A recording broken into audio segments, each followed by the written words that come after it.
How to India. Taking an auto rickshaw. Taking auto rickshaws in India can be confusing for first-timers and can be maddening for both passengers and drivers if, as a passenger, you're not aware of the rules of the game. It's kind of like trading shares on the stock floor, or maybe ordering drinks at a bar that's really crowded, or if you're not familiar with those two types of experiences, maybe like Easter egg hunting. Basically, you just need to be assertive, aware of the unspoken rules of the game, and not let the stress of the situation get to you. To hail an auto, you can use your hand like this. Don't go like this, go like this. Or you can make some form of oral declaration like auto, or in most cases just appear on the side of the road looking lost. Eye contact usually works as well. In North India, the Hindi word wala is a common word which basically means the one who. So an auto wala is the one who has the auto or the one who drives the auto. A passenger is called a savari, so here are a few things to keep in mind for the first-time expat savaris among you. In America, you would just hop into a cab and pay the rate, but the rates in America are comparatively high,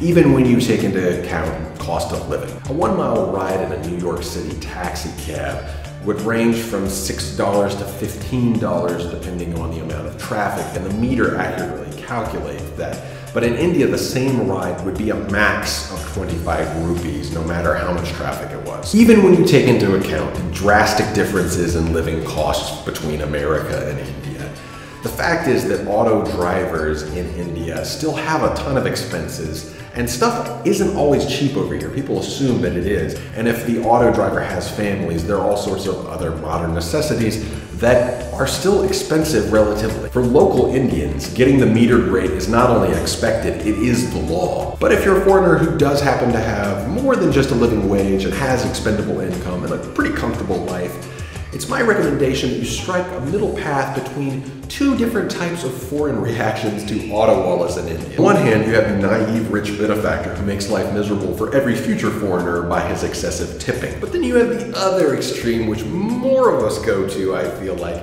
and that is demanding the local rate, or I'm getting the cops. You can do the latter, and many will come to your defense if you do. But there are reasons why foreigners get an inflated rate. Ignorance of the lay of the land can cause us to send autos on a wild goose chase, and sometimes we're just plain insensitive to their life situation. We can come in with this sort of classist entitlement. So what if I gave that poor imperial substandard coffee conglomerate 20 times the industry rate for that hot caffeinated beverage I didn't need? And don't blame me if I have 5 bags of luxury items from that overpriced mall that I just walked out of. But you're asking for 40 cents more than the rate because there's some traffic?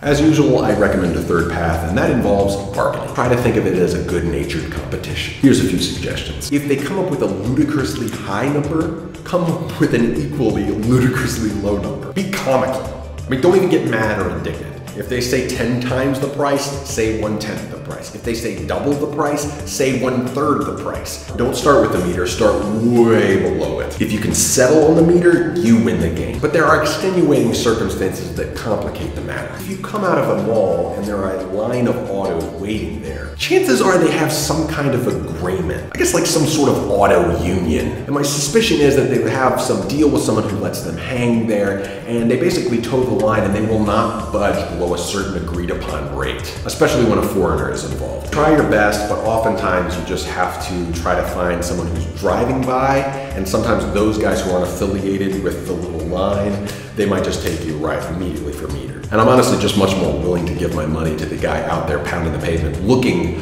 for a rider instead of these loiterers who are sitting around waiting to fleece some naive person who doesn't know how it works. Taking an auto in India is worth it in my opinion, but it does take some time to get used to the art/science of the exchange. Do you as Indians have any other recommendations for first-time safaris in India? If so, please leave a comment below, and if you have any other ideas for India how-tos you'd like to see, please let us know in the comments.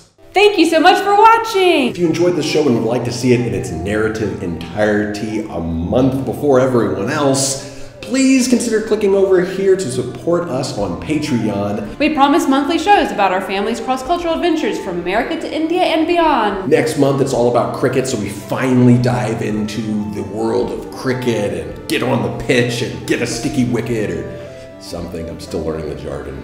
But in the meantime, if you can support the show, please do share this video in any way that you can. Like, comment, and subscribe. And check out our Shake It Off parody video up here. If you're our Patreon supporter, check your Patreon feed because you get the song for free. Until next time, keep it creative. Keep it cross-cultural. And keep it constructive, YouTube. Thank you very much.